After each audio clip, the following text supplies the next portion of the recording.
Fixing my eyebrow cause it always sticks up. Sup y'all, Anthony Fantano here, the internet's busiest music nerd. And it's time for yet another review of an older album, a vintage album, an aged album, King Crimson. Only real consistent member over the course of King Crimson's at this time, or really at any time in King Crimson, losing a member pretty much every single year since the release of In the Court of the Crimson King until the band's very first hiatus in 1974. And the band did make really good and worthwhile music after that hiatus, for sure. But this album represents really a golden age for King Crimson. It pretty much represents the starting of a golden age for progressive rock in general. However, in 1969 when this album dropped, King Crimson Machine, Jethro Tull, Moody Blues, of course Zappa was already releasing music, Can, and the debut Yes album actually preceded this LP by a few months as well. In this particular version of King Crimson coming through as a multi-instrumentalist on this thing with vibraphone, saxophone, flute, among other things. Also, how can we forget the Mellotron? And the 5 tracks that this LP has to offer are an awesome musical journey. And I know that sounds really cliche, but I do wholeheartedly mean that. The band starts with nothing but feverish riffs and some insane drum fills on the opening track 21st Century Schizoid Man. It's a no-holds-barred opener with some extremely just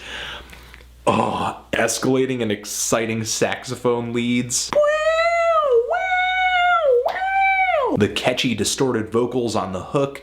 It is a really heavy track. And from there we move to the balladry and flute harmonies of I Talk to the Wind, toning things down a lot more, but still very detailed, beautiful, inspiring. While this tune is still very much a rock song, the melodies and the chords being played feel so folky in a way. I mean, it's just archaic, kind of, in a sense. It's like I'm hearing this old music from a completely different world or something like that. The melody is absolutely intoxicating, and even though this is a quieter song, the drums still very, very detailed and kind of improvisational against the song, but still not really impeding upon the beauty of it, enhancing it. And the flute solo on this thing is great. And from there, we move to the extremely just dark middle piece of this album, Epitaph. It is a Mellotron-kissed dirge that really helped associate this instrument with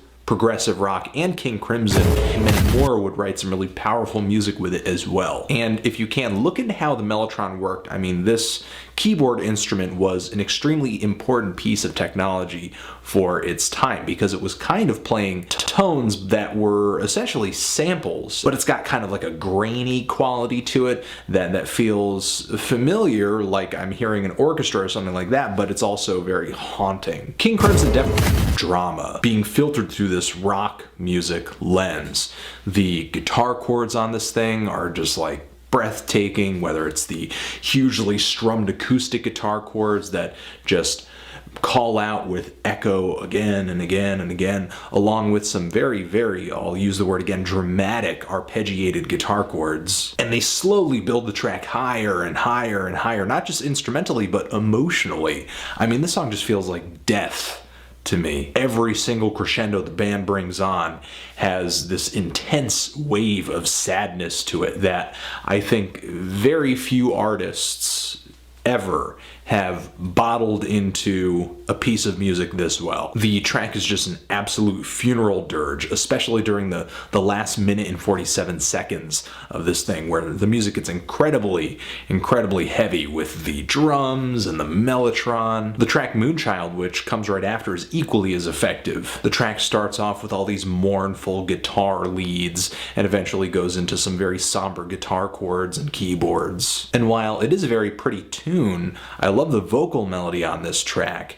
The band quickly kind of evolves into this very sort of quiet, understated, and very spacious improv session where you're hearing nothing but keys, drums, guitars, and later some vibraphone. Everybody is making sound, but nobody wants to step on one another, and you're hearing the instruments interact in a lot of ways throughout this track. Somebody will play within a certain key or play a certain rhythm, and another instrument will react to that. And they're not afraid to totally interrupt and break this very intimate improvisational session apart with the opening chords of the closing track on here, In the Court of the Crimson King, which, if the song Epitaph was like, you know, the death of a single person and it was like the funeral for that person, this track is the apocalypse. And musically and melodically, I feel like this track is a lot like Epitaph. In a way, it's kind of like the reprise in this very theatrical prog rock masterpiece. It's really heavier than any other song on the album, with these long, slow, drawn-out chorus vocals, In the Court of the Crimson King, and the drums are going crazy. Just some of the best drum fills in progressive rock ever being laid out all over this track. And the crescendos on this track get heavy, heavy, heavy as well, especially when these harmonized guitar leads come in. And I mean, the album really ends as strong as it started. And it's funny, I feel like I should have more to say about this album, but I simply don't, because there isn't a ton of material on it. It is under 50 minutes, which is sort of short by today's progressive rock standards, considering just how much ability and technology the genre has gained since the late 60s. However, that's definitely not to shortchange this album. I mean, this album is a beautiful starting point for anybody trying to get into this genre. I mean, it's an essential starting point, and it's because of the haunting and sometimes abstract lyrics. It's because of the extremely masterful playing. It's because of the longer song lengths, where you see a group of very experienced musicians drawing tracks out with not only great solos, but very cohesive improvisations. I mean, the first track on this thing alone makes it an essential listen for any rock fan in general, much less a prog rock fan. And while I feel like a lot of new modern music listeners today may sort of roll their eyes at an album that even thinks about being this indulgent, I say to you, listen with a slightly more open mind, and I think that you'll just get a lot of joy out of how well these guys play together, because the technicality and the finesse that Fripp and company bring to their instruments enhance the songwriting on this LP, not distract from it. It's not like you're hearing verse, chorus, 12-minute guitar solo. The really great playing is peppered throughout these songs in a really tasteful, engaging way. Personally, that's where I feel like a lot of modern progressive rock groups kind of miss the mark. The clean playing, the technicality, the high-quality production is most certainly there, but they forget to engage the listener on this extremely artful and deeply emotional level too, which to me is the thing King Crimson does get. Why? Anthony Fantano, Classics Week, King Crimson.